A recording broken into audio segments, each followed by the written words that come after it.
RIU Knit Podcast. Episode 10. The real reason for NATO's militarization and its impact on the global South. Presented by Professor Howard Nicholas, Bram Nicholas, Shiran Illanperuma, with Roshan Madawela. Today, we will again discuss what has been happening regionally, globally, and specifically in South Asia and Sri Lanka. It's been an eventful week again. We can hardly keep up. It's been a week that witnessed Israeli forces in Gaza kill more than 500 people who have been queuing up for food. Hungry Gazans who've been waiting in line for charity. Handouts have been shot, bombed, killed. It also marked the start of an Israeli attack on Iran on the 13th on the Friday the 13th, ironically, which actually took place amidst talks with the US on Iran's nuclear program, which I believe was in the fourth round of talks when Israeli warplanes attacked Iran unilaterally, out of the blue, from nowhere. I don't think many people were expecting it, certainly not in this part of the world. And then while the world condemned it, including Russia, China, we saw the Western mass media, the mainstream media, try to rationalize it once again, singing that same old tune, like we've heard, the weapons of destruction. So now the agenda changed to, can we allow Iran to have a nuke? Suddenly from, shifting the attention from a genocide that was taking place in Gaza. While all this is going on, we've had different explanations of why Israel is attacking Iran. One has been obviously with regard to his accusation of Netanyahu's accusation that Iran is near a bomb, to develop a nuclear bomb, or secondly that they want regime change, which I find very ironic. Somebody who's been found guilty at the International Court of Justice of war crimes and the genocide investigations wants to change a regime in what has been a largely stable and peaceful country, which has had to defend itself against a series of attacks. So this is the kind of ironic world that we live in, where it defies logic on how we can figure out what exactly is going on, and moreover, how the mainstream media continues to spread lies and propaganda largely to its own people in the West.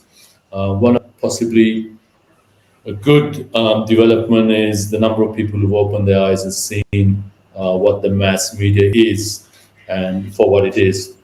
One thing's for sure, Iran's got more ballistic missiles than I've had hot curries, and that's a lot.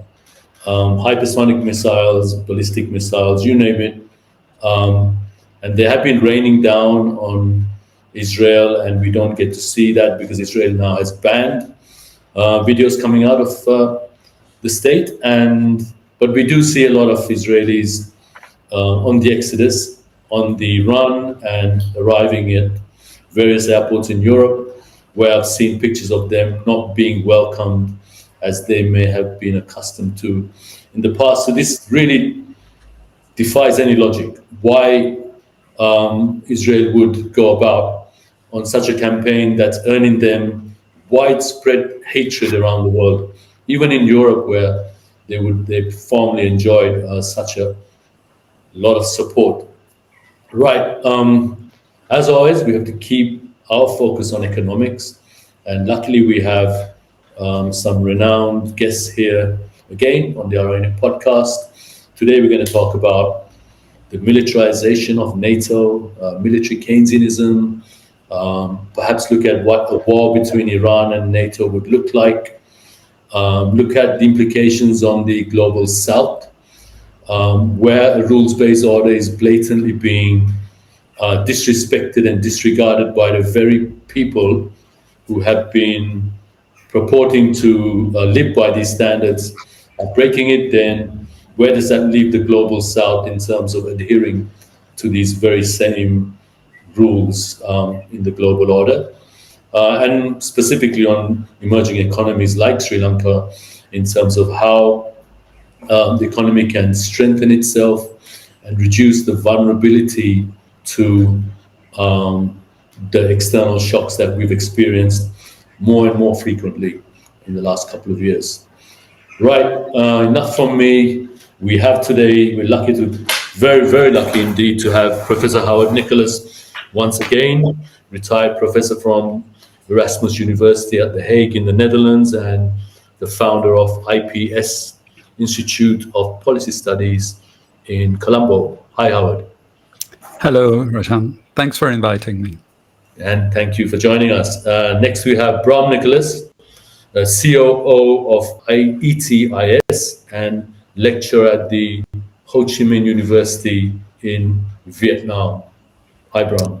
Hi, Roshan. Thanks for inviting me back again. Welcome back again. And today we have a massive privilege to welcome a new guest, someone we've met personally but first time on our podcast series, Shiran Illanperuma, who's a researcher at the Tricontinental Research Center for Social Research. I hope I said that correctly. Welcome to you, Shiran. Hi, Roshan. Very happy to be here. Thanks for inviting me. Welcome on board. Right, I'm going to start with you. I'm going to throw you into the deep end. What's your take, Shiran, on what we have seen over the last week in particular? But I mean, you can take it in the long-term context. Many of us have seen this spin before. What's your take on it from your point of view? Yeah, it's really deja vu, isn't it? I mean, I'm of a particular generation where, when I was going to school, it was during the Iraq War. So I remember my father glued to, looking at all of the developments around the Iraq War. And it's really deja vu, and there's all the same narratives again, right? Weapons of mass destruction and threat to democracy, blah, blah, blah. As you said, it is very much part of a long-term trend, militarily and economically, and it's to the point where I almost don't know where to start. With 9/11 and the war on terror, there's this very famous quote. I can't remember who it's from, but someone very high up in the US said something like, "We are going to take out 7 countries in the space of 5 years," and those 7 countries were Iraq, Syria, Lebanon, Libya, Somalia, Sudan, and the crown jewel was Iran. So this attack on Iran is a long time coming. Yeah, it certainly took them a lot more than 5 years to get here, but they've pretty much taken down most of the countries on that list. And of course, the aggression towards Iran goes back even further, right? You had a secular democratic leader in the 1950s, and that's mainly because of nationalized oil, and the US and Britain, they wanted none of that. Then you had the regime of the Shah after that, which was extremely undemocratic, police that was trained by Mossad, unequal economic system they had, and that led to the Islamic, again, a very pro-sovereign kind of force. And yes, let's be honest, it is theocratic, but it is also in its own way democratic. There's a kind of democratic system in there, state in there. So Iran is very far from what we hear about it in the media. Yeah. So I kind of want to go back almost further than that to NATO itself, right? Because if we want to understand militarization and the military-industrial complex, you really need to start with NATO and the kind of world that was constructed after World War II.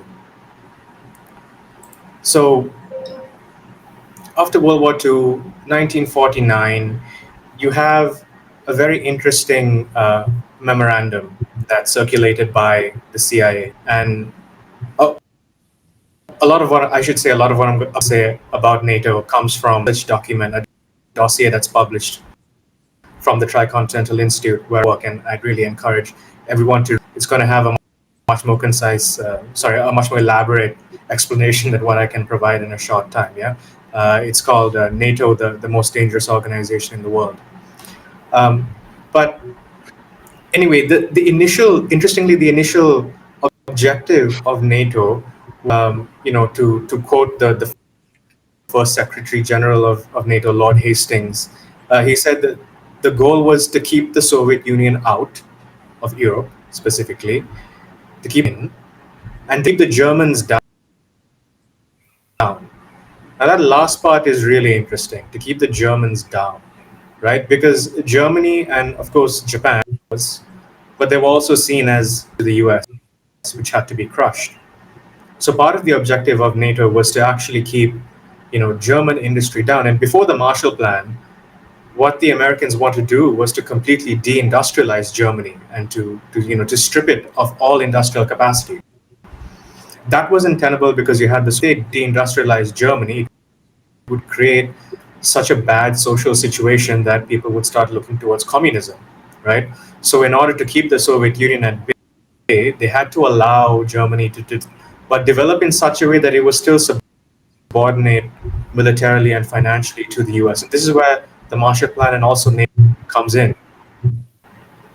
And the economic aspect, it's explicit in a lot of US documents, in those times, right? This is we're talking about democracy and freedom and all of that. So, 1 year before the founding of NATO, you have this very, very interesting state, George Kennan from the US State Department, right?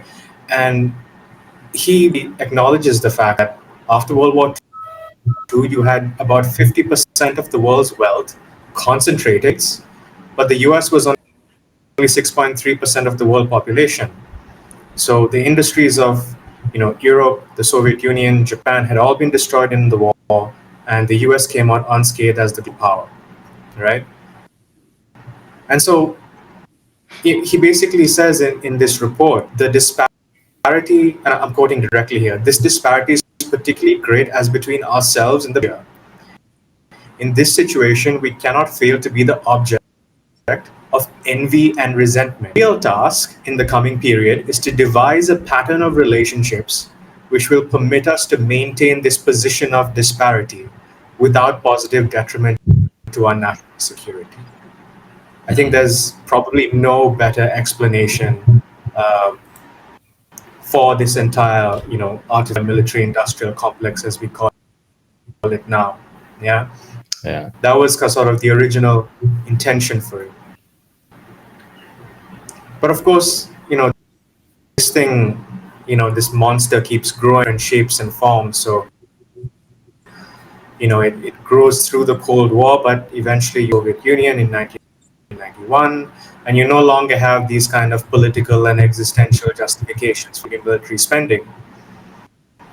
But you've created such a huge military-industrial lobby during that time that, what was called the peace dividend at that time, right? Because that would completely deflate the military-industrial sector, right? And you had the formation of all these lobby groups, Boeing, Lockheed Martin, so on, right? They created a committee. It was literally called the Committee to Enlarge NATO. They're very about it. And it was chaired by this guy, Bruce Jackson, who was the vice president of, right? And they lobbied the US Congress to pass this thing called the NATO Enlargement Facility. This was in 1996, 5 years after the fall of the Soviet Union, yeah? So, from the Western press, because they did good investigative journalism, at least back in the day, right? So from 1996 to 1998, contractors, they spent something like $51 million lobbying Congress, expansion of NATO, right? And this is really, I think, before the war on terror, this is what's laying the economic foundation for it, right? Justify this continued expansion of military spending, this continued cycle. So immediately after the fall of the Soviet Union, you have NATO basically going well in Yugoslavia, for example. They played a bit of a role in Iraq, a bit of a larger role in Afghanistan, Libya. The role in, what in Libya actually created so many more North Africa, and which spread to the Sahel, right? If you've been following the news, you see these what the coups in the Sahel, but really these are kind of popular uprisings by the military to get NATO, to get them to disengage from Africa. Yeah, you have the situation in Syria, so on and so forth, and yeah, here we are with Israel back attacking Iran. It's a long arc of militarization. Thank you. And of course, in addition, now you're seeing that. I mean, we saw the US sort of leading NATO in this for a very long time, right? Where they were even accusing the European countries of not doing enough in joining them in on all of these wars they continuously were trying to provoke, and successfully did so in a lot of cases. But I think now what we've been talking about a lot is that Europe itself is now starting to shift more and more to a war economy. And it's really like a market change in the last maybe 2-3 years, perhaps since the Ukraine war started, where particularly in Germany, you see from the political side more and more calls for fighting Russia, essentially, and restarting the Cold War. And that actually is interesting when I place it in context of what you said before, Shiran, where after the end of the Second World War, there was, doubt as to whether Germany should be allowed to industrialize again or not. And I think now, there you can see that Germany is now called upon to basically say, look, we allowed you to industrialize. You were in NATO for all of this time, but now we need you to step up your game and get more into these wars. And the call has been answered. I mean, that it definitely looks like that. Germany is ready to spend much more on military, and the calls from the politicians are very reminiscent of what you've heard in the US for a very long time, which is, any excuse. We have to go to war. We have to spend more on military. But I think, Howard, you had quite a few statistics on this as well, right?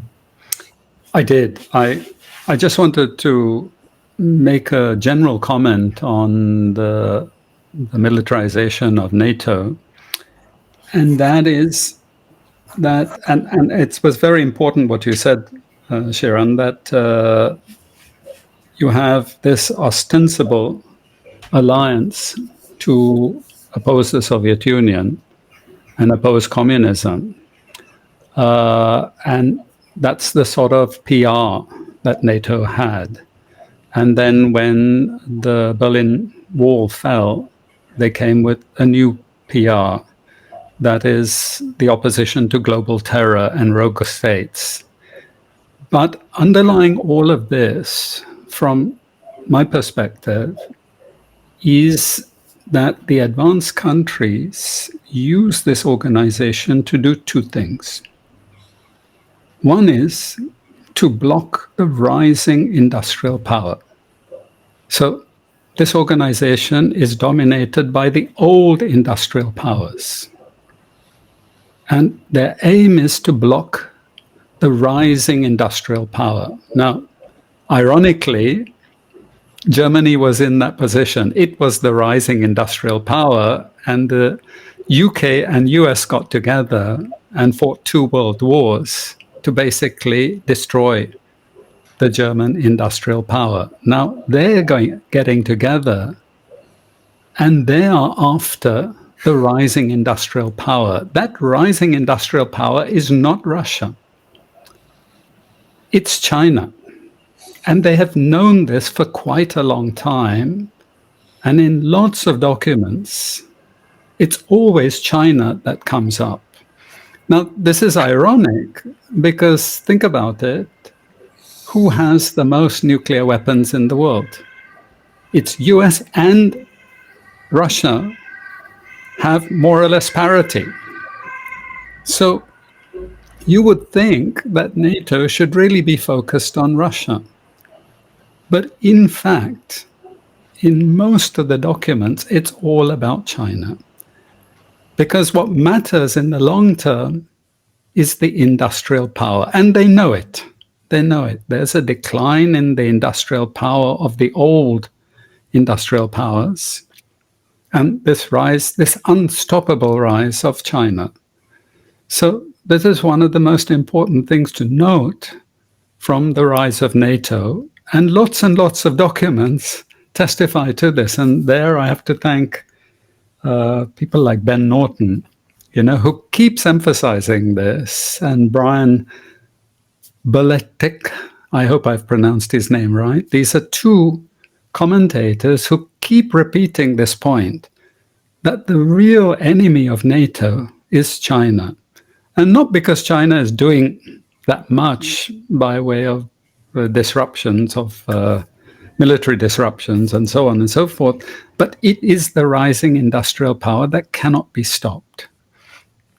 The second part of NATO, where it seems like a lot of things they do are vindictive and irrational, with overthrowing this government and overthrowing that government and maybe helping their own oil companies or other companies which have basically lost their access to land or cheap labor or something.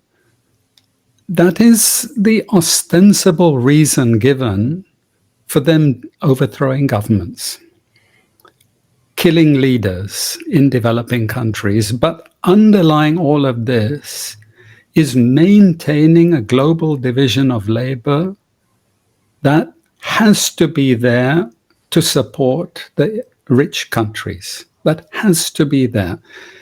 In other words, these countries, from the very inception of industrialization under Britain being the first country to industrialize, one thing that it did, which was indispensable to its industrialization, was create this global division of labor.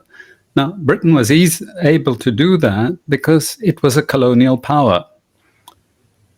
It didn't have to have subterfuge to do this. It just simply went in and killed people and killed leaders and imposed itself and this global division of labor, meaning that one part of the world had to simply provide cheap raw materials for this industrial machine, and nowadays also cheap manufacturers for this industrial machine. Without it, the industrial machine cannot function. And the more it loses that control, the weaker that industrial machine. So actually, ironically, it is not communists, it's not socialists in developing countries, it's not these movements that really threaten it. It's actually nationalist movements. It's national capitalist movements. And those are the ones that they're particularly determined to snuff out. Patrick Lumumba and lots of Nasser of Egypt, all of these were actually nationalists. They were not socialists. They were not Marxists. They were not leftist. They were nationalists. And that is the big threat for the West. And this is what NATO is really about, is to keep this division of labor going and snuff out any threat coming from these nationalist forces, because the nationalist forces unite all disparate groups in countries. So you find the leftists joining in, you find the socialists joining in, and essentially this is almost unstoppable. But if we look at, say, Iran now and the attempt to escalate that war further and bring NATO into it, what do you think is the case there? Is it the global division of labor that is being maintained, or is it really an attempt to get to China? Actually, that is where this very interesting document mentioned by Ben Norton, which was produced by the Hudson Institute, if I remember correctly, in 2009. And the justification then for taking out these various countries was again China.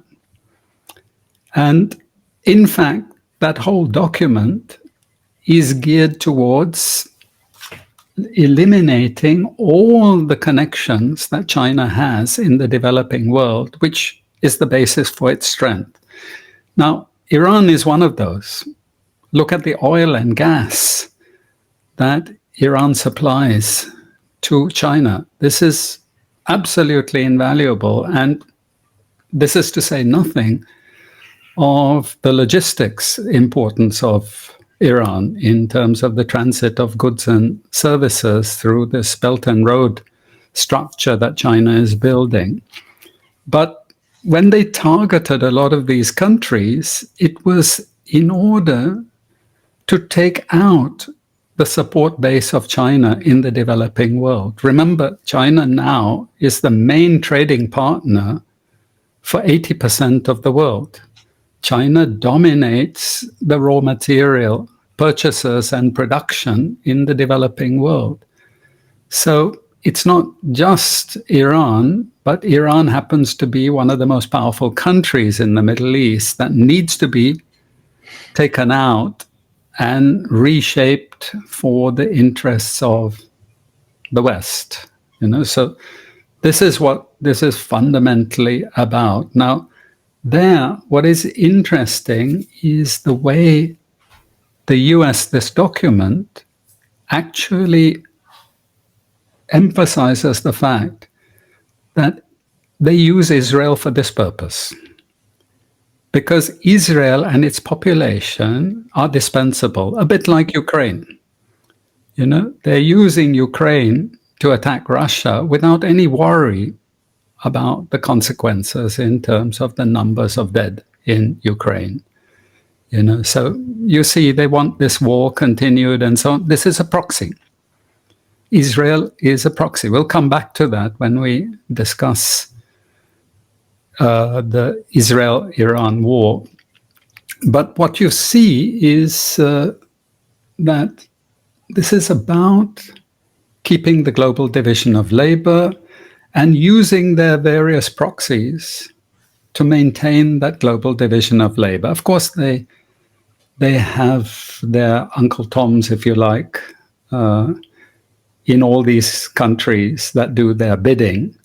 And whenever by some accident a democratically elected nationalist leader comes into power, they immediately try and dislodge that person, in all sorts of ways. And if they can't do it through the normal institutional structures they've set up, then that person is always under threat of assassination. I mean, you just have to look at the roll call of African leaders who have been assassinated since 1950. And it's quite staggering. I've advised people to, and we'll put a number of books that we can refer to regarding this roll call of leaders. But I think this is extremely important, even in the case of Israel and Iran, to understand there's something else going on here. And some American politicians actually spell it out very explicitly. This was General Michael Flynn, wasn't it, Bram, that we were looking at a video of Michael Flynn. Now, Michael Flynn is the person renowned for trying to get the US to talk to Russia. And then he was considered to be a Russian asset and so on. But he opens his presentation by saying, it's all about China. And then he repeats, China, China, China. Get that into your heads. You know, so what he's actually saying is that NATO now is all about China and keeping the developing countries where they are and on the side of the advanced countries. Sorry, I just wanted to add a small anecdote, Roshan, that I was teaching in Brussels for an institute. I don't want to mention the name of the institute because I'm going to embarrass them now.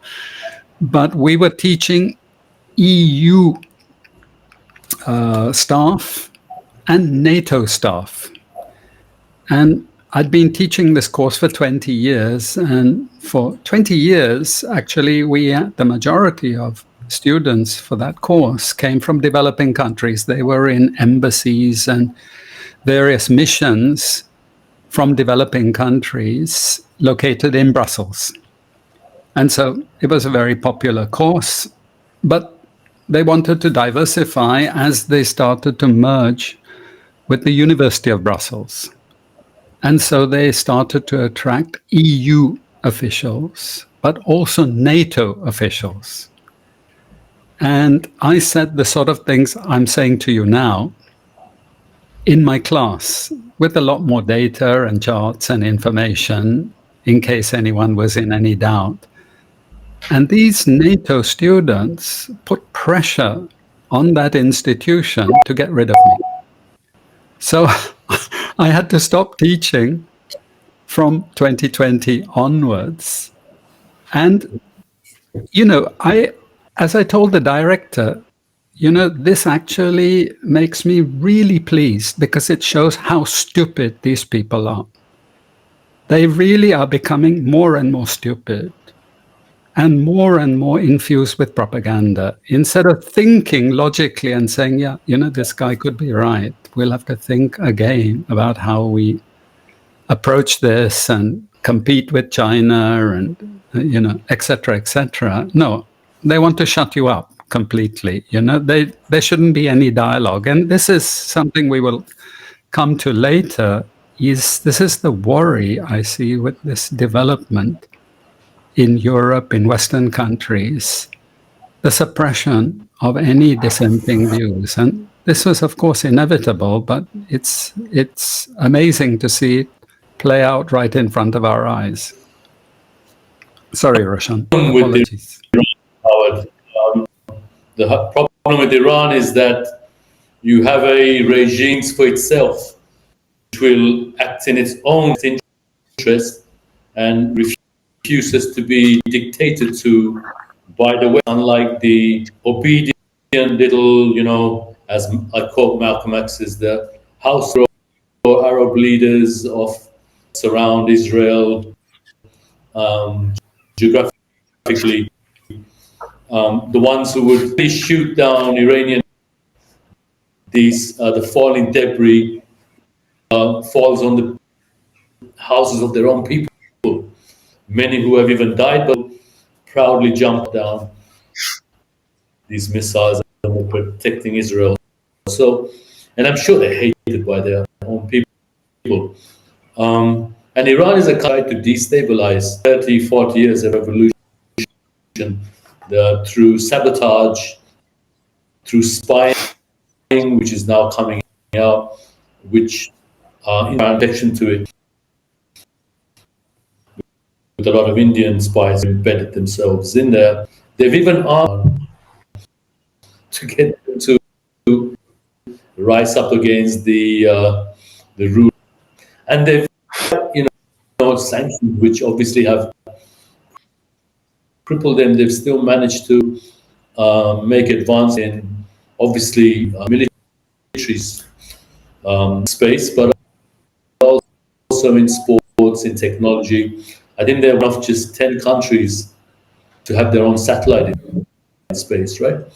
Obviously, and I agree with Howard here 100%. Degrees diametrically of the kind of good obedience that NATO and the US wants. The question I was going to ask you,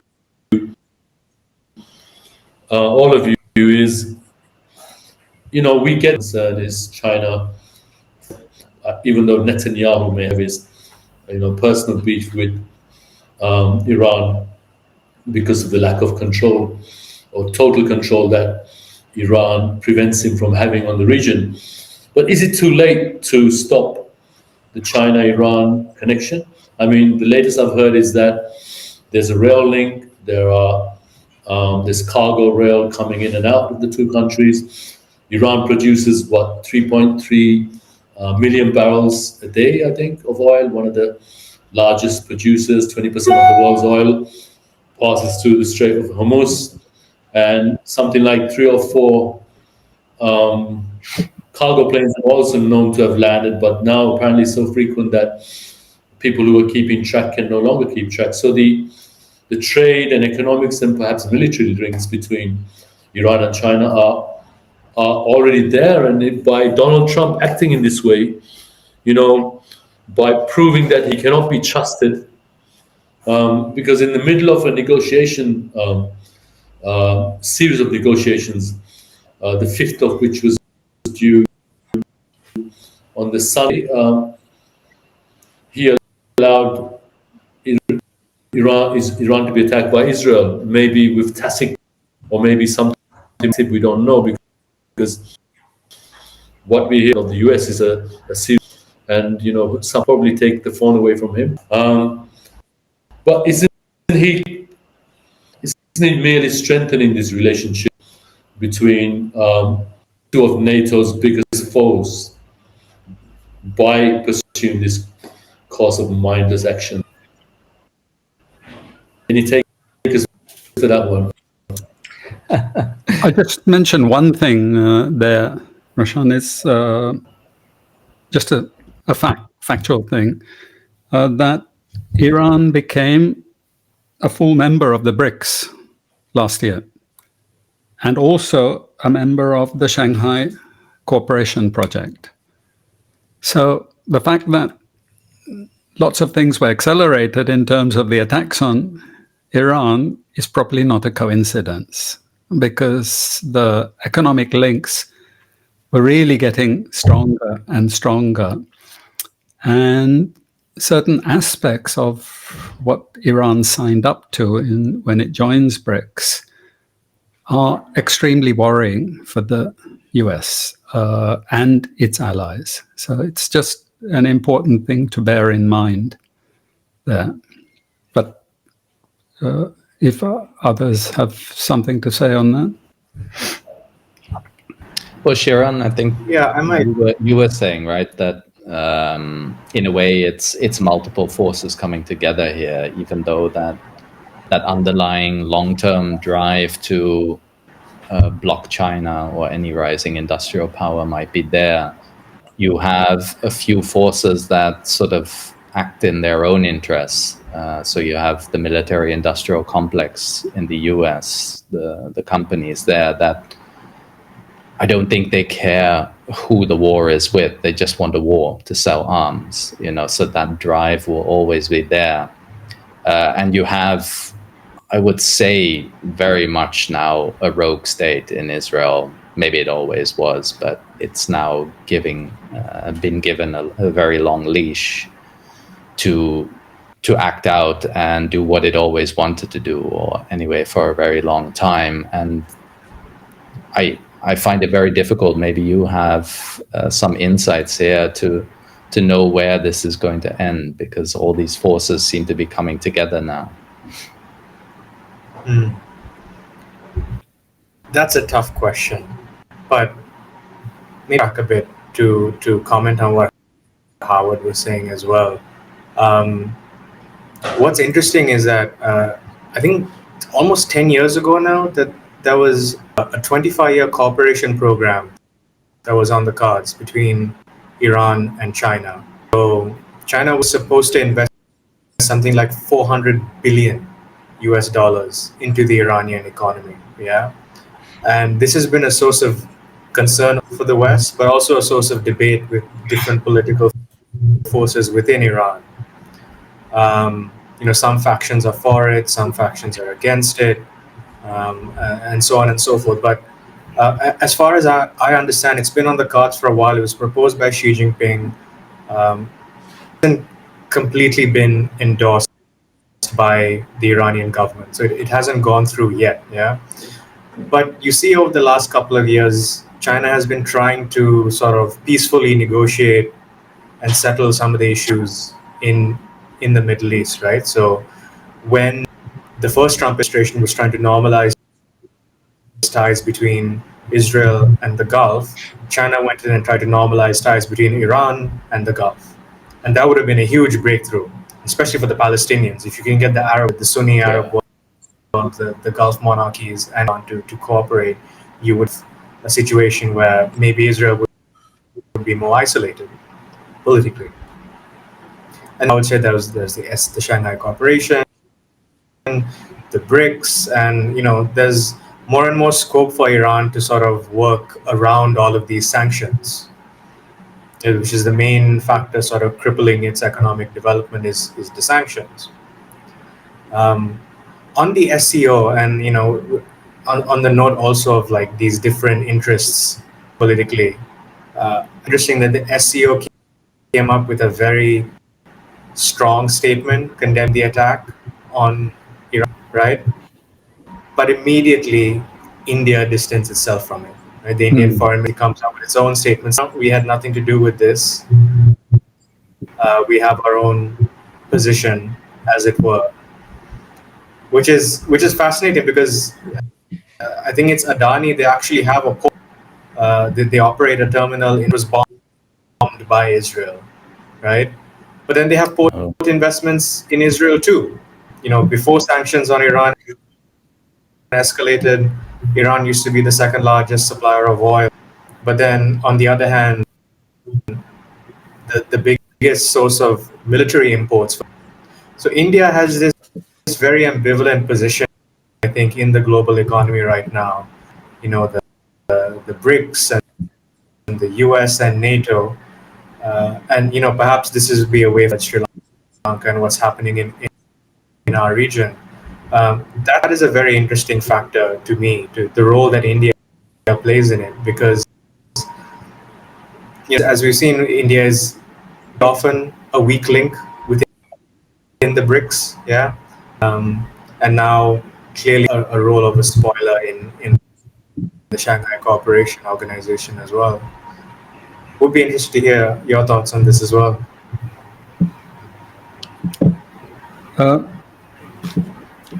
What I wanted to do was to then go to Sri Lanka with your permission, Roshan. Of course. So the most important point there is when you read the Sri Lankan press, especially the press that's not that favorable towards the West, there's a lot of focus on what Israel is doing in Sri Lanka. And indeed, there should be, because Israel is doing fairly nefarious things. And no one can quite get a handle on what they're doing. I mean, they have these Chabad houses, and no one really knows what these Chabad houses are doing.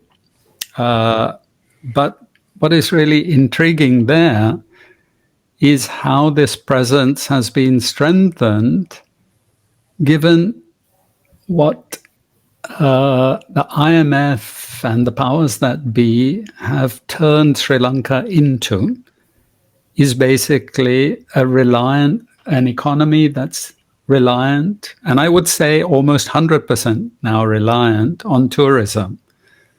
And so recently you had this example when Sri Lanka, I think it was the 23rd of October last year, Sri Lanka signed a UN declaration condemning what Israel was doing in Gaza. Okay, that was a normal thing. Within a week of Sri Lanka doing that, they were suddenly put on a warning list issued by the United States, warning tourists in Sri Lanka that there were terror activities and advising them not to go to Sri Lanka. Now, Sri Lanka is so dependent on tourism, and so concerned about the loss of foreign exchange reserves, which are precariously low anyway, that within a couple of weeks we get an announcement that goes something like this, that 23 containers were mysteriously allowed to get into the country at the behest of the US and Israel without any surveillance of what was in those containers. So what this tells us is two things. One is the way countries like Sri Lanka have been structured economically, thanks to the IMF and the World Bank, is that they're now very dependent on the benevolence of the United States and its allies. And anything that any government, because this government is supposed to be a left government, it's supposed to have very strong ties with Palestinians, any misstep by the government is going to be punished. And that's where this government finds itself actually at the mercies of US dictates. And what is very worrying, of course, there is that Israel is again being used to undermine, let's say, the security sovereignty of a country. Because we actually don't know exactly what Israel is doing. There are lots of rumors, but we don't have much evidence at this moment to go on. But perhaps Shiran knows more. However, I want to put Shiran on the spot because Shiran, when we were talking about this earlier, Shiran said, actually, again,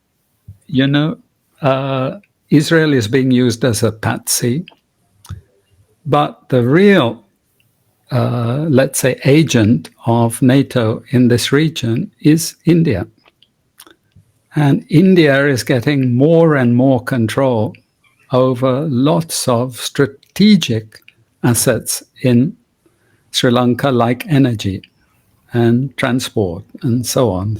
But Shiran knows more about this. I think you even wrote about this, didn't you, Shiran, in recent times? Yeah, actually, I think I wrote an article when Prime Minister visited Colombo, and then there was a signing of a couple of MOU, a defense agreement, which is quite unprecedented. As far as I know, the first major defense agreement, bilateral agreement that Sri Lanka has signed since independence. Of course, at independence, we had an agreement with Britain, with the UK, for them to continue using our ports and airports. But since the British were ejected in the field, had this kind of bilateral agreement.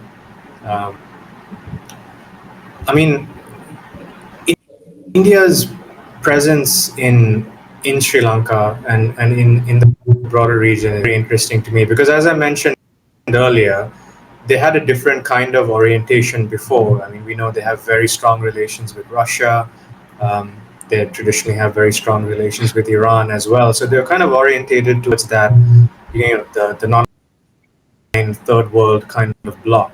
But under the Modi, definitely a decisive shift towards the US, towards Europe, and Israel plays a very strong role in this. There's so many economic connections with Israel. The IT sector, for example, and the defense sector as well. From my perspective, what I've seen in Sri Lanka is that, since 2015, 2015 to 2019, there was a strong effort to push Sri Lanka to sign all these military agreements with the US.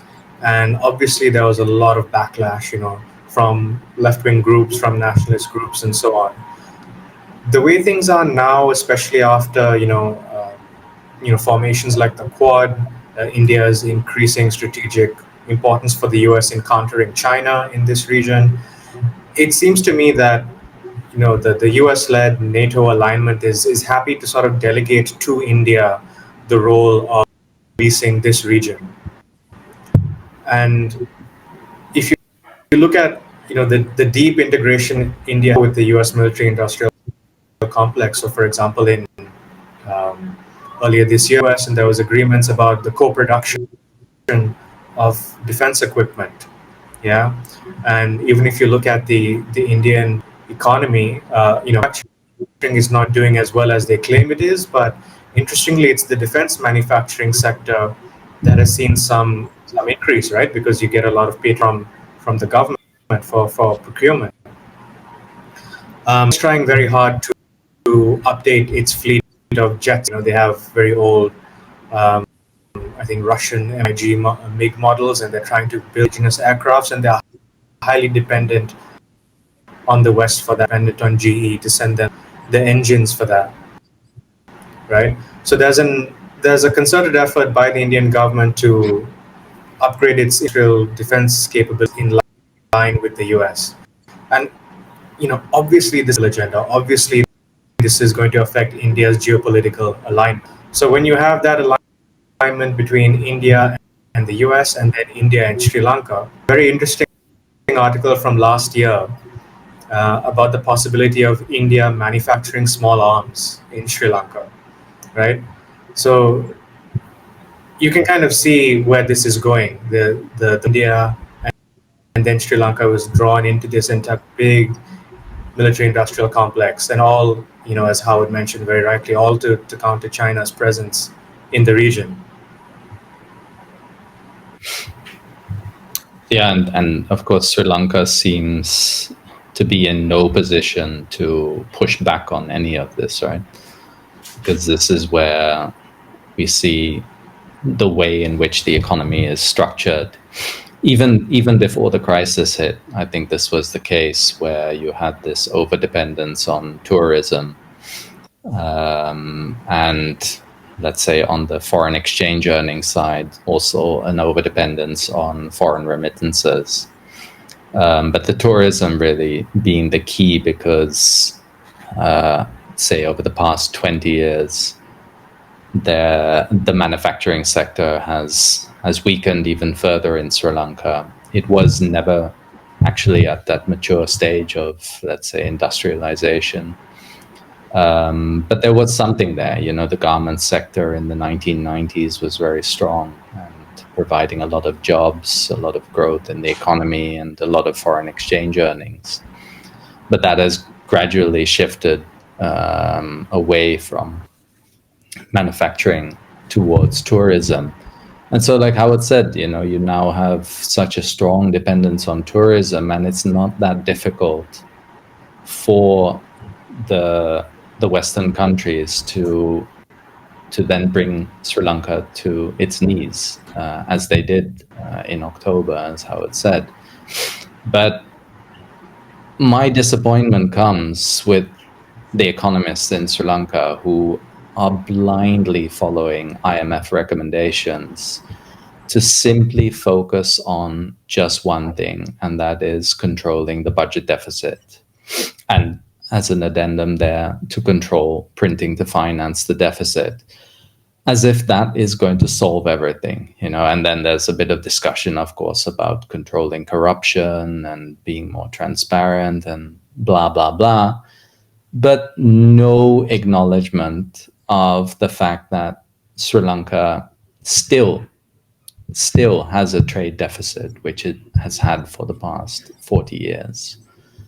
And a massive one at that, which is always there, causing problems for Sri Lanka's foreign exchange earnings capabilities. And with the reliance on tourism, you see that there should actually be a structural transformation, industrialization, which we've talked about many times, and which we've seen for all countries in history has been the only solution to, first of all, get out of this tendency towards foreign exchange crises like the one that Sri Lanka had in 2022, but also to be able to be more independent when it comes to managing geopolitical forces. And neither of those is now the case for Sri Lanka, because they are still not even on the industrialization path, let alone at a stage where they are close to industrialized.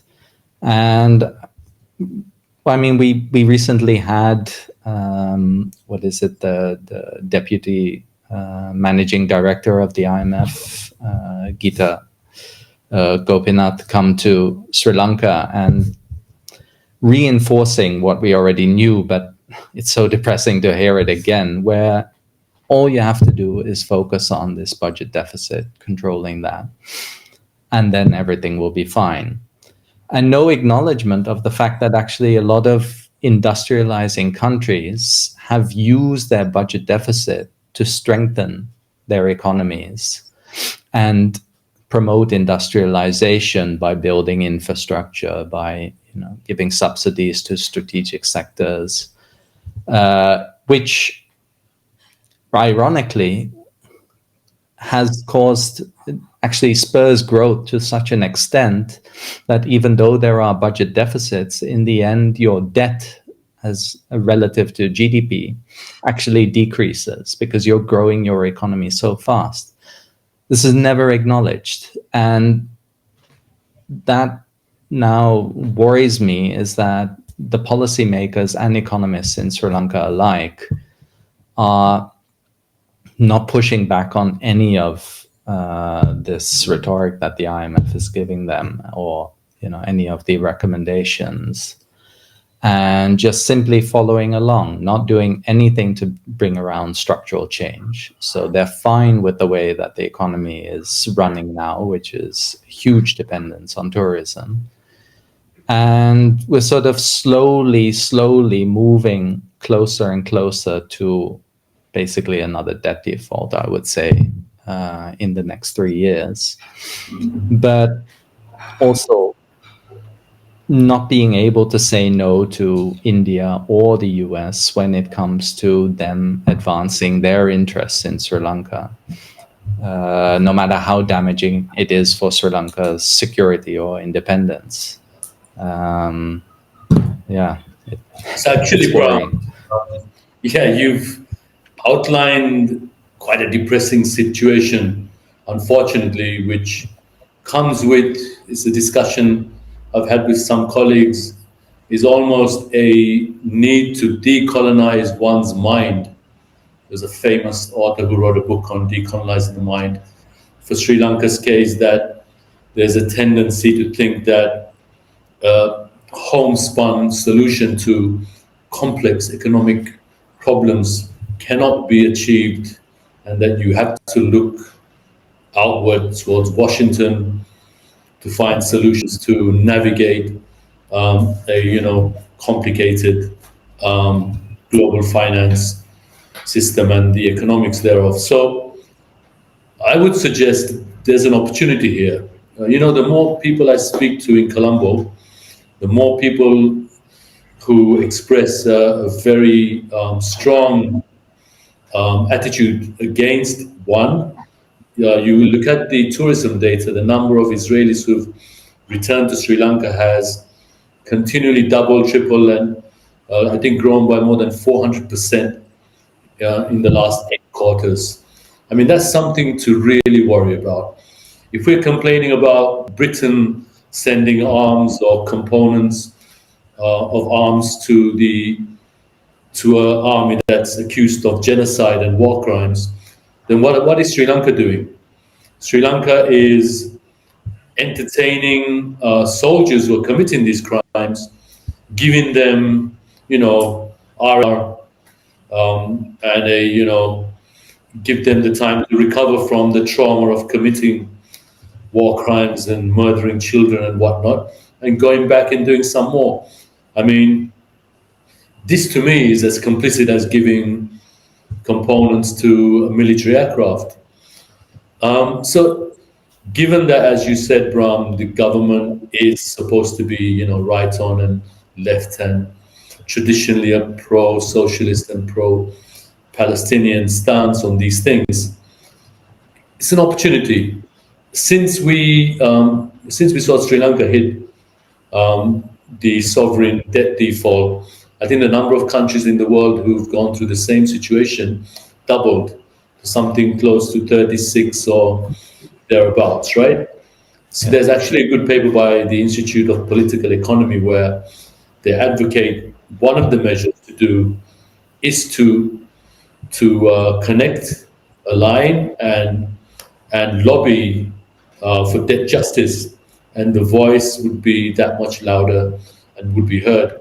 In addition to doing your own internal audit of debt, looking at the sovereignty issues of the IMF reforms, which obviously threaten. I think Howard has spoken extensively about that, in particular the Central Bank Act, and renegotiate this debt deal. You are seeing, or the global South, and Sri Lankans shouldn't be blind, are seeing, as we said earlier, the blatant disregard of a rules-based. So why should a country like Sri Lanka, whose previous government signed up to a deal which is tantamount to, me going to my bank and getting a top up on my credit card with the same income, and the bank manager knows that this guy's going to come back 3 years later with the same problem. That's exactly what Sri Lanka signed up for. So don't tie up the GDP, maybe look at export earnings, right? Another thing which I think we're feeling the pulse of in the countries where we work at our unit is maybe a need to align closer with our regional partners, maybe enter more trade blocks, so that geopolitical disruptions may have less of an impact on our domestic economy. Howard, is there any measure that you feel Sri Lanka could do if the political will was there? Let's just imagine we wave a magic wand and, Kazam, we have. Well, curiously, Roshan, and I say curiously because Sri Lanka seems to have some schizophrenia about these things. On the one hand, they appear very subservient to the West and to the IMF and so on and so forth. On the other hand, they've just applied to join BRICS. And I see joining BRICS and joining the RCEP, that's their regional trading bloc, as well as not delinking from the dollar, but integrating more with the new financial mechanisms of BRICS is an important way to go. But I just wanted to come back to you on one thing, Roshan, before we go to the next segment. Last Sunday, I went on a demonstration in The Hague against what is happening in Gaza. Really, it was what's happening in Gaza, but also what the Israelis were doing in Iran. And it was 150,000 people. Now, this is the second demonstration in 2 weeks I've been on. The previous one was 70,000. In a bygone era in Sri Lanka, the trade unions, the left parties, the social groups would have put tens of thousands of people on the street in support of Palestine. Why isn't that there today? What is it? What has happened to the left? I mean, it's very clear the government isn't taking a hard line. But in the past, it hasn't mattered whether the government took a hard line or not. These various institutions and organizations would put people on the streets. The only demonstrations I've seen, and I think you have knowledge of those, are straggle of what, I think at most, a couple of hundred. Joining WhatsApp groups now in their thousands rather than hitting the streets. It's a sign of the times, perhaps. It's true, but people would in the past feel so passionately that they would go onto the streets. But now, let's say you see that in other Asian countries, but let's say in Pakistan, in Bangladesh, etc., there have been very big demonstrations. Maldives, huge.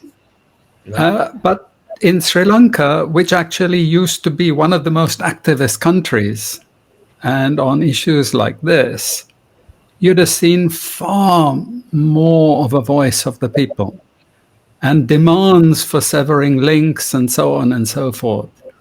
I mean, demands that the government would find very difficult to resist.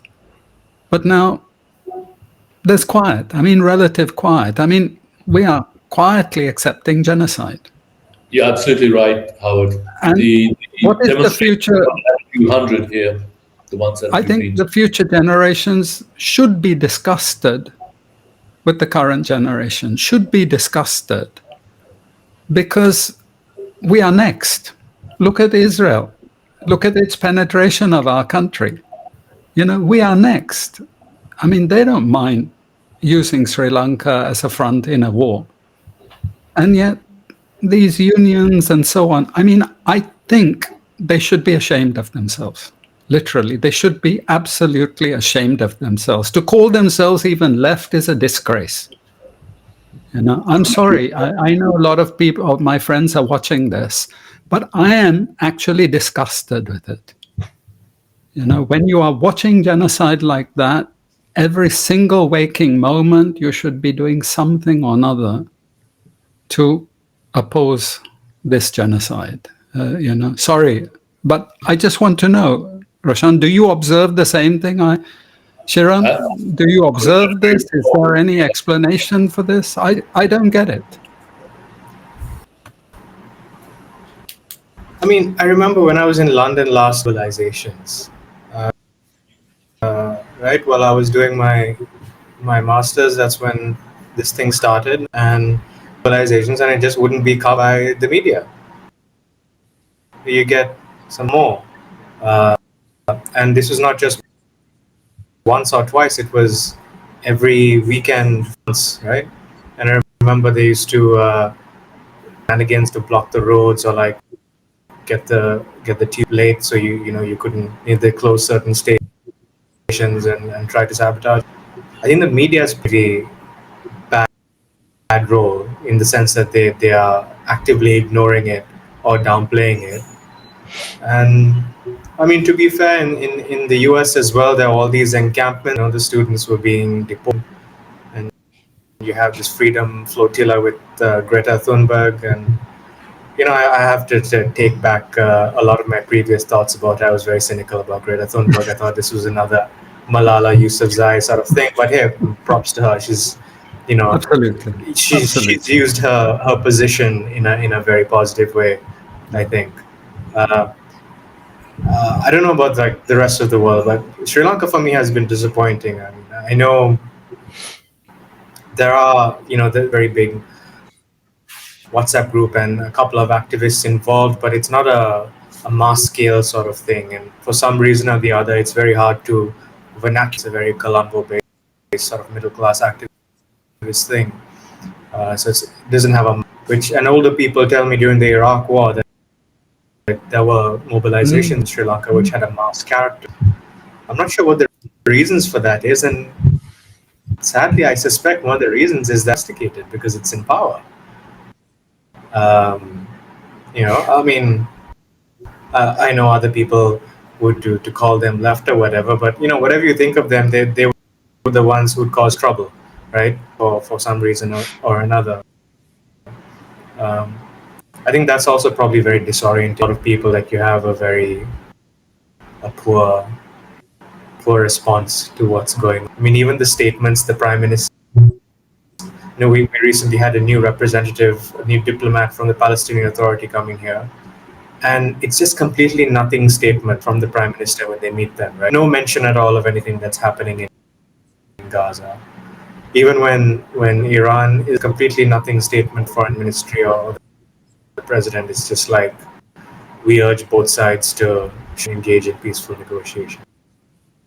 So you basically don't say anything about anything, which is very bizarre, because I can almost understand that a government of a particular political orientation plays it safe economically, but usually the foreign affairs is where you're kind of free to say something, right? Because what you say doesn't matter as much as your economic policy. On that front, it's extremely disappointing.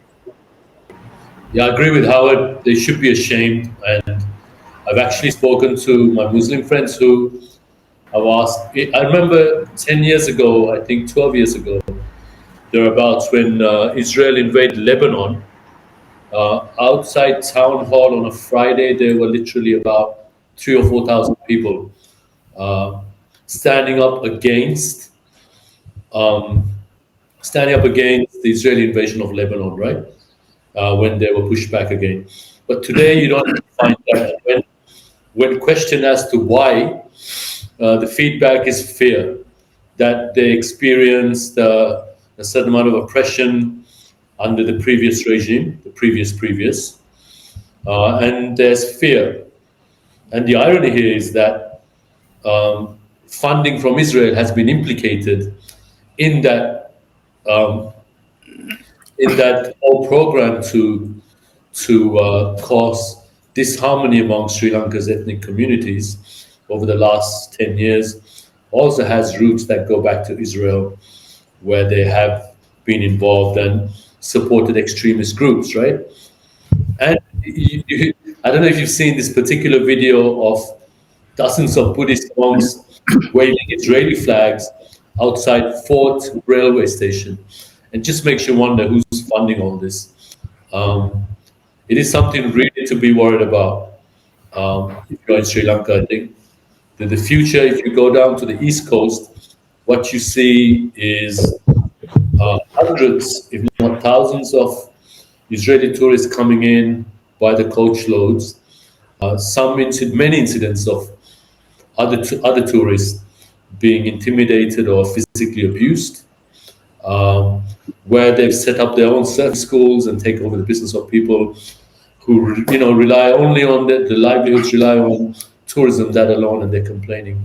And as you said, Howard, the government seems to be completely inept or unwilling to take any action at all, which is baffling again. But I think the voices are growing. It may not be the numbers, but maybe the quality of people who are standing up. There's one young lady who actually went to Egypt, the march to try and break the border, and she came back in tears because they didn't let her in. I promised myself not to criticize the government for the first year. So I'm biting my, trying to keep a promise to myself. Over to you, Bram. Thanks for that. I'll get all the heat then. Yeah, no, I mean, I think there is a case to be made now, right? That at least, I mean, I don't need to criticize them, but I can say that there is legitimacy in actually being concerned for them, because I think that a lot of people in Sri Lanka are feeling that the government isn't, let's say, sticking to its promises in the way that it said it would. And that started actually very early on. A lot of people may have forgotten. But you remember before they came into power, they were very vocal on the fact that they were going to renegotiate the IMF deal. I don't know why they said that, because I'm not sure I would even openly say that if I were running for election, but they said it, and they seemed very adamant on doing this once they got into power. Yet as soon as they got in, they just accepted everything, and there was no renegotiating, no nothing. And the same with the debt restructuring. They were very vocal on that, saying that they were going to renegotiate with all these Western creditors, but nothing of the sort. Nothing was negotiated, and they just accepted the terms that were basically negotiated with the Ranil Wickremesinghe government. And that disappointment was, so that was already there from the start, but I think since then it's been growing. And we saw that with the local elections, where, as expected, it was very evident that their popularity had dropped already since coming into power. And I think that's on multiple fronts. You have, the rhetoric on the economic front almost completely focusing on dealing with corruption, which has, to me, always been a bit of a vague statement. Of course, you would like to do a lot about corruption, and there is the case to be made that in Sri Lanka it has been particularly damaging. But my point there has always been, if we're talking economics, it's not like the successful countries have managed to deal with corruption entirely. In fact, it's very much present in the successful countries like Vietnam, China, Malaysia to a certain extent, and even countries like Korea and Japan. No one can actually say that they have somehow managed to solve the issue of corruption.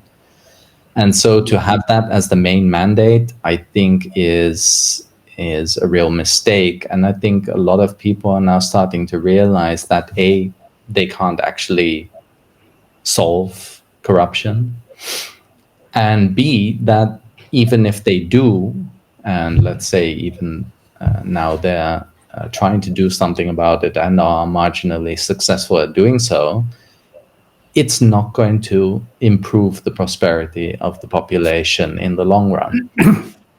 And so I think this is causing quite a lot of disappointment and resentment to build towards the MPP now. And then on top of that, you have what you guys have now mentioned, which I hadn't really thought about before.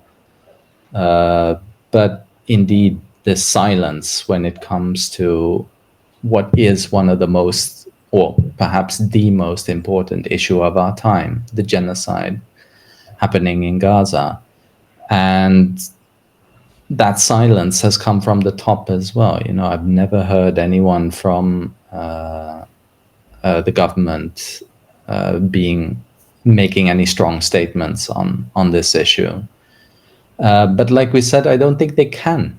I don't think they're in the position to actually criticize Israel or its backers in the West for what is going on there, because my concern is that you have clearly also no pushback in Sri Lanka against, let's say, the US, which there should be, because everyone knows the US is Israel's main supporter, and Israel could not do what it's doing without the US backing it.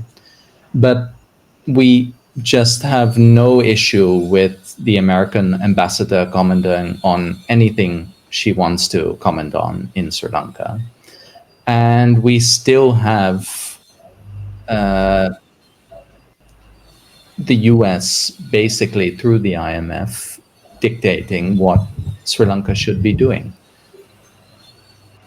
I mean, that it's, I think criticizing them. Sorry, go ahead, Roshan. No, sorry, finish. I was going to ask you if you know if any of the Sri Lankan politicians or those in government are in the Epstein list. Is that a reason why? As if the podcast wasn't contentious enough. Not that I know of, Roshan, but...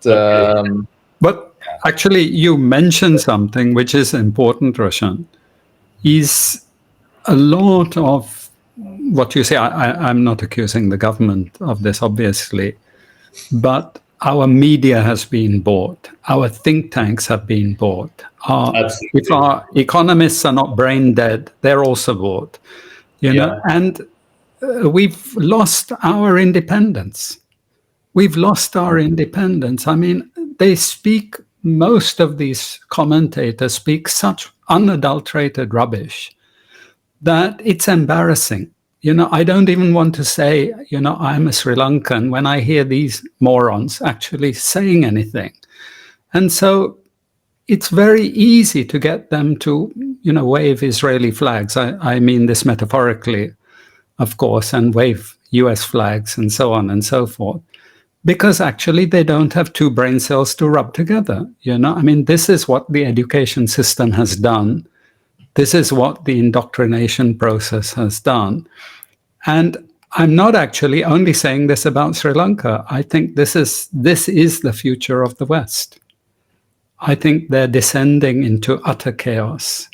They have the most crooked and corrupt politicians at the helm. You only have to see people like Starmer and von der Leyen. These are corrupt people. These are absolutely corrupt to the core. And the media is at an all-time low, right? Exactly. And if you hear commentators, they just repeat the same script.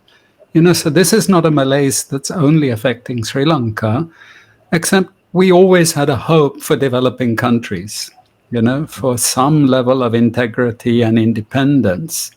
But there isn't. And this is why, I'm congratulating RI Unit, but, these are very rare podcasts. Have you seen the majority of podcasts? God, help us. Really, they are of such low quality, simply repeating the narratives of the West. It's like hearing someone from CNN speaking, hearing one of these commentators from the West. And with that, actually, what I wanted to say by way of my closing thing is, I'm living in the West, and I seriously worry for the West. I seriously worry. I think if you want to see a future of Europe, look at Britain and look at the US. There's so much decay in these societies because what they're doing is they're slashing welfare expenditure, they're slashing education budgets, they're slashing everything except for military expenditure. And this is actually decaying the whole society. And it's frightening.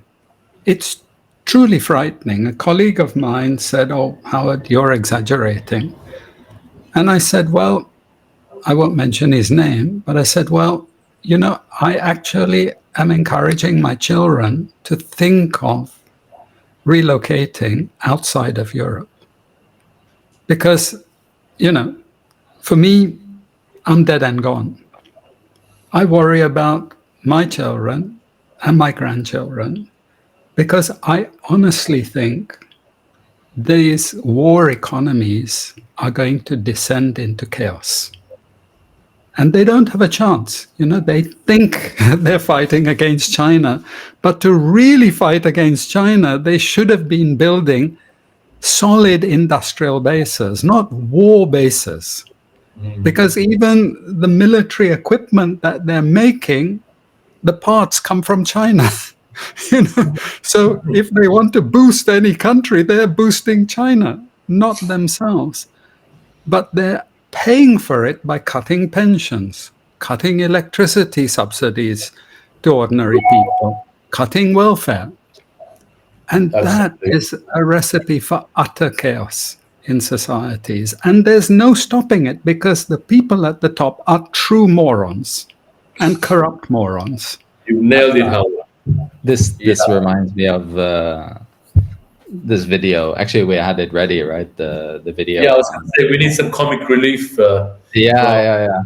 Because Ted Cruz. I think many people have seen this video of what's his name, Ted Cruz, in the Tucker Carlson interview. Let me just play it here, and we can comment on it. How many people live in Iran, by the way?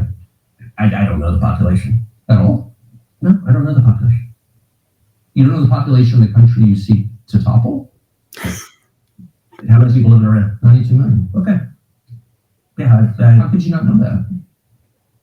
I don't sit around memorizing population tables. Well, it's kind of relevant because you're calling for the overthrow of the government. Why is it relevant whether it's because 90 million or 80 million or 100 million? Why is that relevant? If you don't know anything about the country... I didn't say I don't know anything about it. What's the ethnic mix of Iran? It kind of does remind me of the rhetoric that has always been present since October 7th for Israel. which is we don't care about the human cost. We just have our mission. We need to eradicate Hamas, as if they can actually do that. But let's assume that that was truly their intention. We don't care about the human cost to all of that. And that has been something they initially avoided, but increasingly have been honest about, where they just don't care what the cost to the population is as long as they can get rid of Hamas. And essentially he's saying the same thing, right? I mean, he doesn't care what the population there is as long as they can get rid of the supreme leader and stop their nuclear program. Aside from the fact, and they've also brought someone from, dusted down his cobwebs and brought someone who calls himself a Shah, and suddenly out of nowhere, he's talking about Iran and telling the people to rise up. I mean, it just reminds me of the Afghan guy. What was his name? When they dug him up from nowhere. Anyway, for our European viewers, Bram, can we also listen to the one on Netanyahu telling the world? Yeah. Well, let me just finish this one. Oh, yeah, sorry. They are Persians and predominantly Shia. Okay. You don't know anything about Iran. So, I am not the Tucker Carlson expert on Iran. You're a senator who's calling the country. No, you don't know anything about the country. You're the one who claims they're not trying to murder Donald Trump. You're the one who can't figure out if they good idea to kill General Soleimani. And you said it was bad. They're trying to murder Trump. Yes, I do. Because you're not calling for military strikes against them in retaliation. Okay, really believe that. Carrying out military strikes today. You said Israel was. Right, with our help. I said we. Israel is leading them, but we're supporting them. Well, you're breaking news here because the U.S. government last night denied, the National Security Council spokesman Pfeiffer denied on behalf of Trump, on Israel's behalf in any offensive capacity. We're not voting them. Israel's voting. You just said we were. We are supporting Israel. You're a senator. If you're saying the United States government is we're with Iran right now, people are listening. There's something else here, right? Is that I think this was what you were referring to, Howard, the decay of the education system, where at least a couple of decades ago, these politicians were more competent and still of the same view that they had this mission to overthrow anyone that turned against U.S. interests. But just the stupidity. I guess we should be grateful in this instance because it's so explicit. He makes it so explicit that they just have no idea. I don't know if he even knows where the country is. But it doesn't matter because they have the mandate. It comes from somewhere else. That's also very clear, is that it's not even his mandate, because then he would have known a bit more about the country and the situation. But he's been given the mandate. By who? That's the question. And he doesn't even have the brains to then defend that position and pretend like he knows what the stakes are. And that's a shocking revelation, like Tucker Carlson also realizes in this interview, it's just shocking. Roshan, you wanted to show the other video as well. But just on Tucker Carlson, Bram, I was a bit surprised to see how Donald Trump turned on Tucker Carlson, despite Tucker Carlson having helped him so much during his election campaign. But in a recent tweet, he attacked him for not having his own TV show because he disagreed with attacking Iran. So I think we'll come back, in interest of time, to the end, and we'll ask you guys a question about what might happen next. And the fact that Trump turned on Tucker Carlson, to me, is a bad sign, because he's listening to the voices that are not MAGA but MEGA, right? So maybe for the benefit of our viewers in America, Europe, and India, especially, we'll just get a recap on what Netanyahu has been saying for the last 30 plus years, right? Yeah, and before I get to that, just on what you're saying now, I don't think it's just Tucker Carlson, right? There's a general divide happening within the MAGA movement. And you see, well, you first saw Elon Musk, of course, breaking away there, or apparently breaking away. We're still not sure. But I would say there's what is causing this is Trump is actually doing something similar to the Sri Lankan government, is going back on a lot of the promises he made before he got into power. So the promises were quite clear. There was going to be, he was supposed to be the president of peace. I mean, that was it. That was one of the major points on which he was running. And he wanted to reduce military expenditure, and he wanted to reduce US involvement in foreign wars. And other things like reducing the budget deficit, whether you're in favor of that or not, and reducing expenditure, have also gone out the window, partly because he's gone for broke with military expenditure, also breaking promises.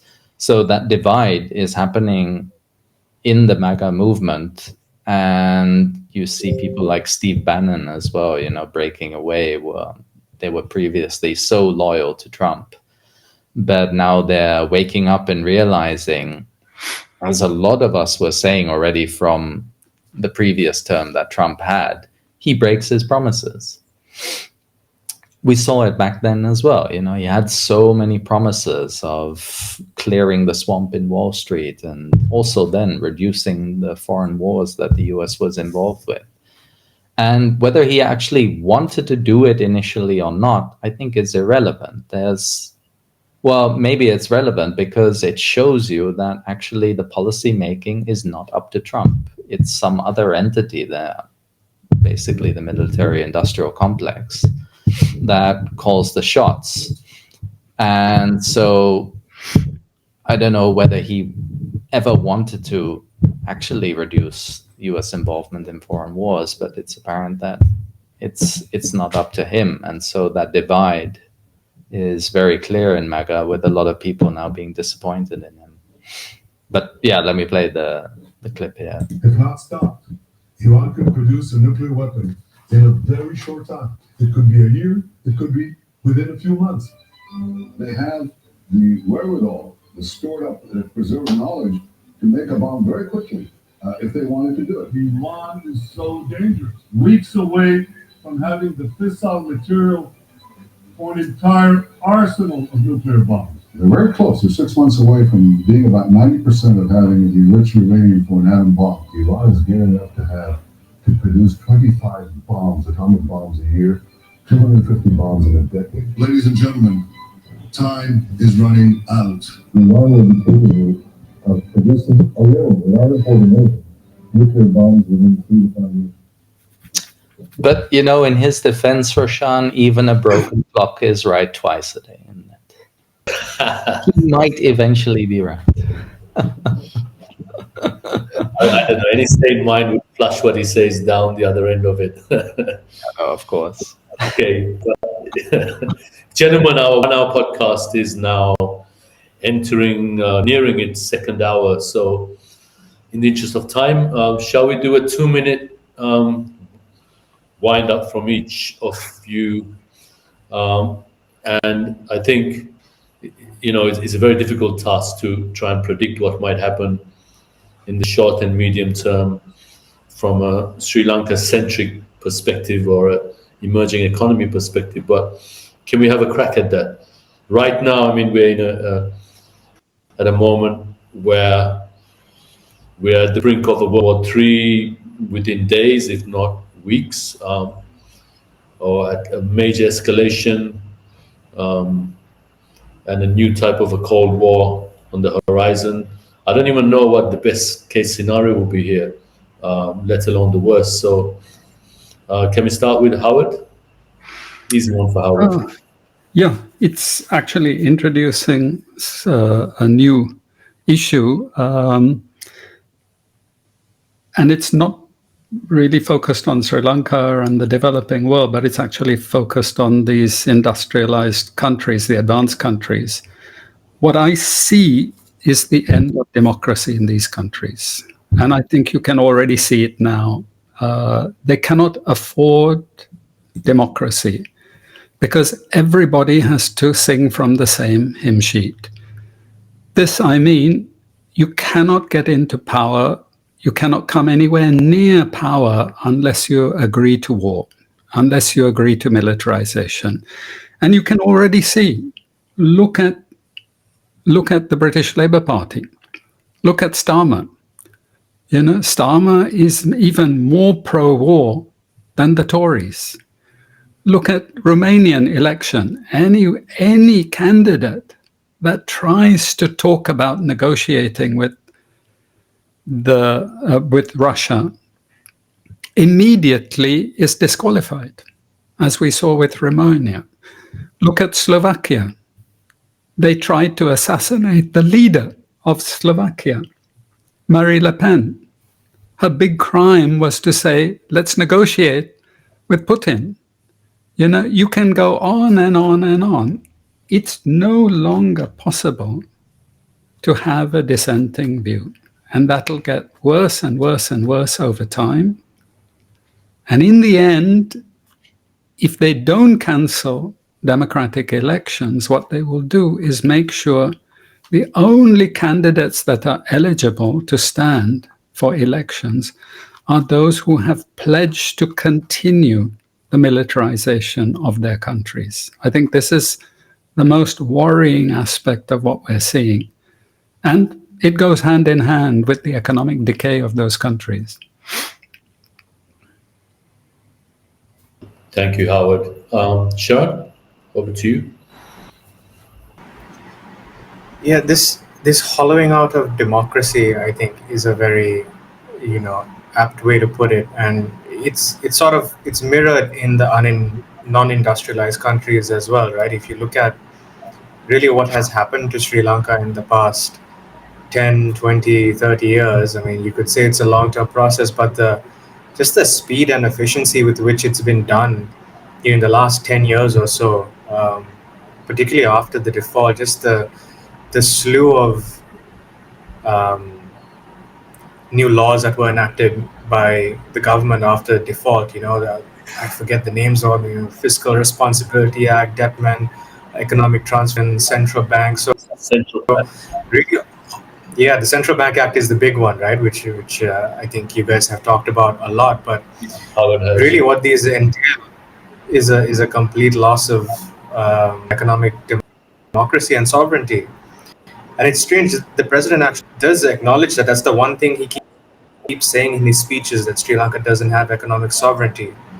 But for some reason, he seems to think that just waiting for this IMF program to end will restore sovereignty. But that's not the case of work done on the Sri Lankan side to undo the damage, to come up with the industrial policy to industrialize the country, and so on and so forth. And I think there's going to be a reckoning, right? If we are heading towards a kind of warlike situation, a country like Sri Lanka obviously is extremely sensitive to external shocks, right? Any shock to, say, tourism, food price, oil prices, a war economy generally is going to be a very inflationary one, yeah? It's going to introduce a lot of bottlenecks in trade, for example. And the position Sri Lanka is in, I think it would be devastating. I mean, most thinking the next 3 years, maybe 2027, 2028, the crisis would come. Who knows? If things escalate, could be sooner. Thank you, Shiran. Let's hope so on the positive scenario. Bram? Yeah, shall I bring in that positive scenario? Say something positive, bro. Please. Well, unfortunately, it also introduces a new concept at the very end, but it's one we spoke about in the previous session, is this concept that we work with called the long cycle. long business cycle. So this cycle that happens over a 50 to 70 year period, sometimes a bit shorter, sometimes longer. And all the things we're seeing now and actually relate to what we were seeing, or not what we were seeing, but what people were seeing in the 1930s and 40s, are characteristics of the bottom of the long cycle.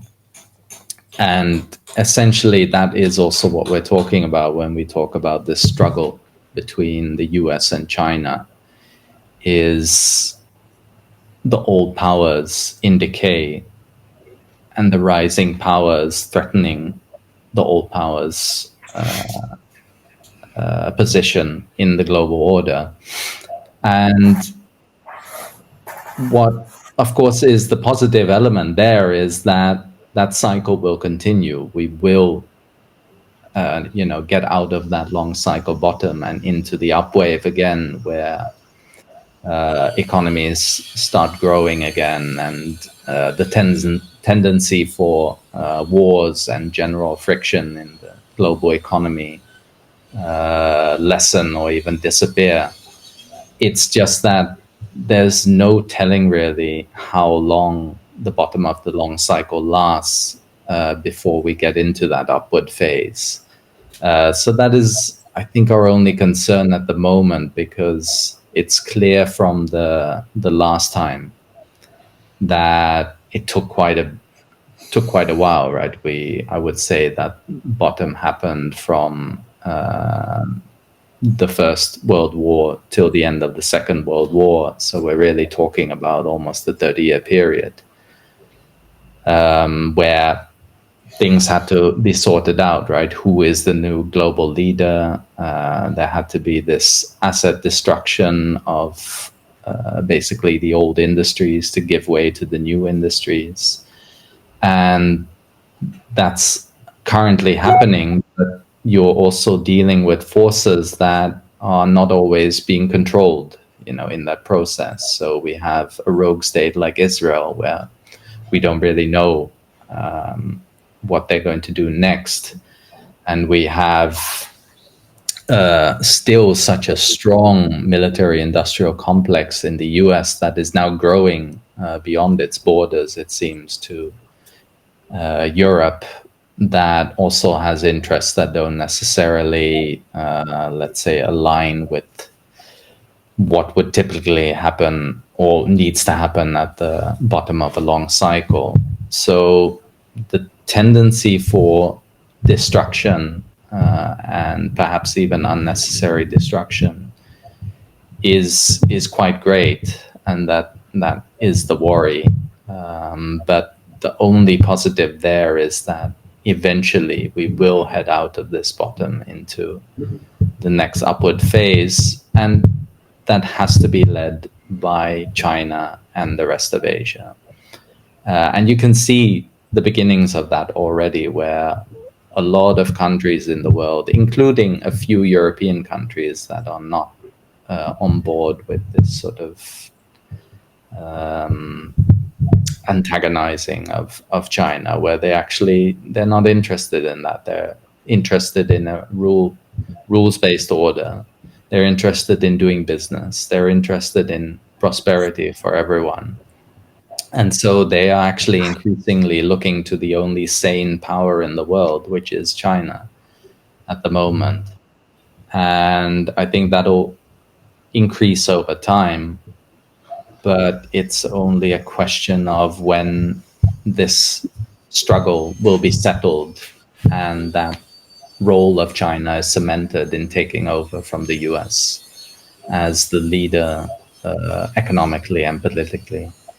But yeah, I hope the journey towards that is not much worse than we're seeing now, but already it's taken quite a toll on a lot of people in the world. Thank you, Bram. There's some glimmer of hope there. As it stands, of course, the impact on oil prices has been limited. I think 7 to 10%, still below $80 a barrel. But there's movement. My team has dug up some data that people are moving towards safe haven assets and leaving the equities markets, going into gold. Gold has gone up slightly. Currencies, bonds, as something more stable. Just to add to what you said, Bram, I think there is a hope and a deterrent, because I don't think China or anyone in the world, including perhaps the US, wants to see the Strait of Hormuz being a point at which, where 20% of the oil passes through, to be incorporated into the battleground. I think that would be catastrophic for the global economy. I think most people know that. So perhaps that gives the deterrent to prevent the US joining this war, and perhaps China behind the scenes with Russia maybe speaking to Trump. And the other tiny glimmer of hope I was reading about was that the Iranian foreign minister is due to meet some European leaders, the foreign ministers, in the next few days. That's true, and Iran is speaking to some sane heads in Europe. Maybe there's a way that Trump, I think we all thought Trump was going to be better than Kamala Harris, and a safer bet, at least to unhinge from APAC and the military industrial complex in the US. That at least he gives hope. So let's keep hope alive, gentlemen. Again, thank you very much for joining us from Europe, from Sri Lanka, and beyond. Looking forward to being in your time zone next week, guys. Take care. Thanks, Roshan. Thank you. Big thank you, and thank you for listening.